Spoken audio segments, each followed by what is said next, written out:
South Africa takes control as India struggles to find breakthrough. Guwahati provided ideal conditions for Test cricket with bright sunshine, energetic fans, and a playing surface that offered far more traditional cricket than what was seen in Kolkata. However, as Day 2 concluded, India faced an increasingly difficult situation. South Africa proved disciplined, assured, and increasingly commanding, posting a massive total of 489 runs. No Indian team has failed to defend a score of this magnitude at home. During Day 1, India's bowlers displayed genuine effort. By Day 2, they found themselves overwhelmed by South Africa's batting lineup, particularly their lower-order batsmen, who launched one of the most destructive and demoralizing assaults India has experienced on home soil. Day 1, India shows skill but fails to capitalize. This pitch differed significantly from Eden Gardens. It offered bounce, speed, and carry. Batsmen could play with confidence. Bowlers required intelligence, patience, and persistence rather than aggression. India responded appropriately. Their bowling approach was textbook, controlled, and thoroughly traditional. Bumrah's opening spell resembled the greats like Malcolm Marshall. Over 9 deliveries he created false shots, saw a catch dropped, and conceded only 7 runs across 6 overs.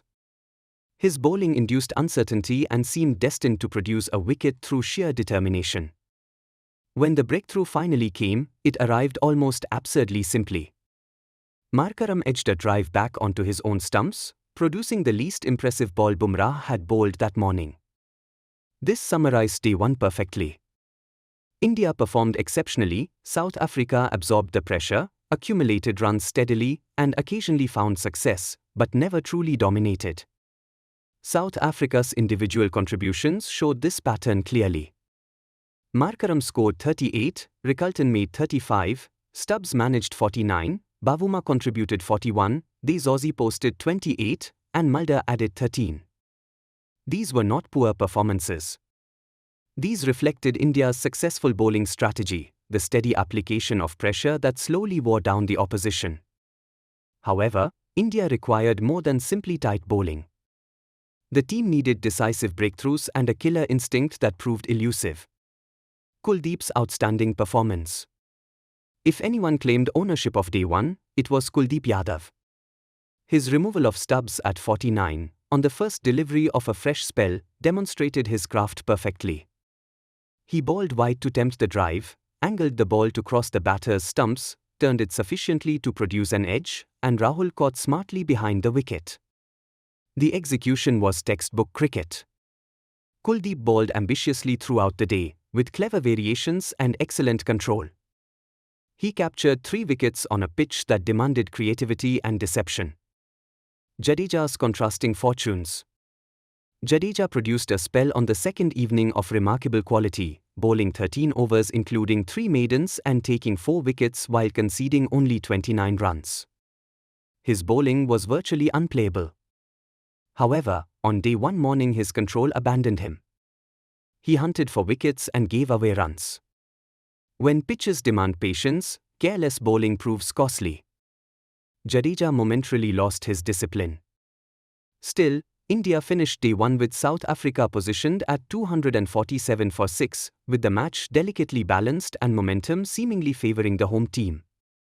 The setup was perfect until Day 2 began. Day 2, the lower order counterattack. If Day 1 represented classical, patient, grinding Test cricket, Day 2 became chaotic. Senuran Muthusamy played with technical soundness, determination, and unwavering resolve. Marco Jansen attacked wildly, showing fearlessness and destructive power.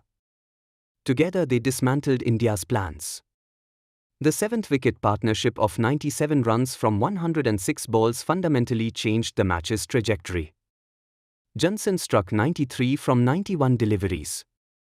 He hit 7 sixes, more than any overseas player has managed in India.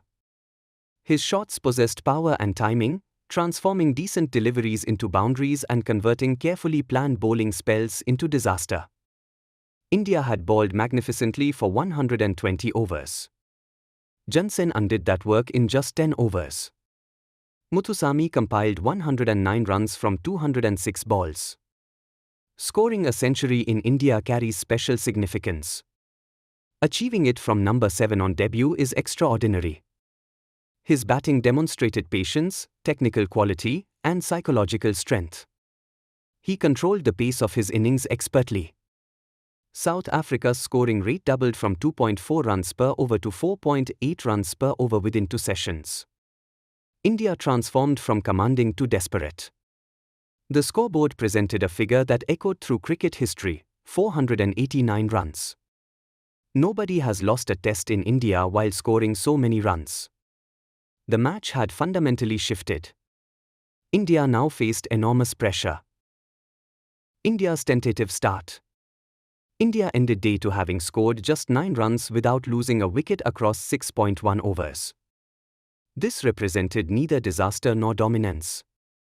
The batting showed nervous energy. The pitch remains favourable for batting. The challenge has become psychological. India requires 480 runs to avoid defeat. That represents an immense mountain to climb. Key observations. India's bowling impressed technically but lacked the penetration needed to dismiss South Africa's batsmen. They restricted runs without achieving complete success.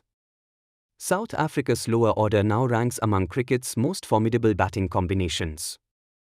Johnson and Muthusamy played like established top-order partners. The absence of Gill affects India's technical approach, temperament, and confidence, creating instability throughout the batting lineup.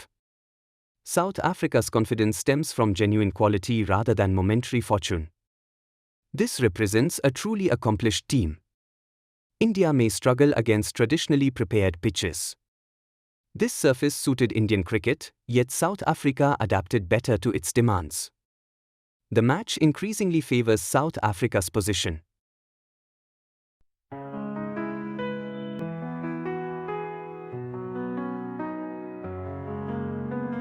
And every heartbeat feel the roar. With bat and ball, we're legends born.